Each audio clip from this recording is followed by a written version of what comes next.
ঢাকা মহানগরী এটি একটি দেশের রাজধানী। এখানে সুন্দর সুশৃঙ্খল এই পরিবেশ দূষণমুক্ত যানজটমুক্ত রাখার জন্য সকল নাগরিকের দায়িত্ব।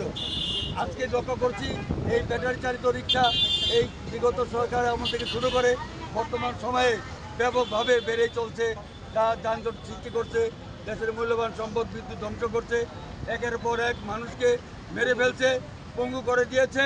এখানে আমরা লক্ষ্য করেছি বিগত সরকার আমলে চাঁদাবাজেরা এই ব্যাটারি চালিত অশিক্ষিত অজ্ঞ রিক্সা চালকদের নিয়ে আজকে আন্দোলনের সৃষ্টি করছে। আমাদের দেশের সেবা প্রদানকারী পুলিশ ভাইদের, সাংবাদিক ভাইদের, বাইকার ভাইদের, বৈধ পায়ে চালিত রিক্সা মালিক চালক ভাইদের উপর যে নির্মমভাবে অত্যাচার অনুচার করে চলছে, একের পর এক পুলিশ বক্সে আগুন জ্বালিয়ে দিচ্ছে, পুলিশ বল ভেঙে দিচ্ছে, সার্জেন্ট ট্রাফিকদের মাথা ফাটিয়ে দিচ্ছে। আমরা এটি বন্ধ করতে চাই। এই ব্যাটারি চালিত রিক্সা, এই বিদ্যুৎ খেকো রিক্সা, মানুষ খেকো রিক্সা, যানজট সৃষ্টিকারী ব্যাটারি চালিত রিক্সা অনতি বিলম্বে মহামান্য হাইকোর্টের আদেশ অনুযায়ী এটিকে বন্ধ করে দেওয়া হোক।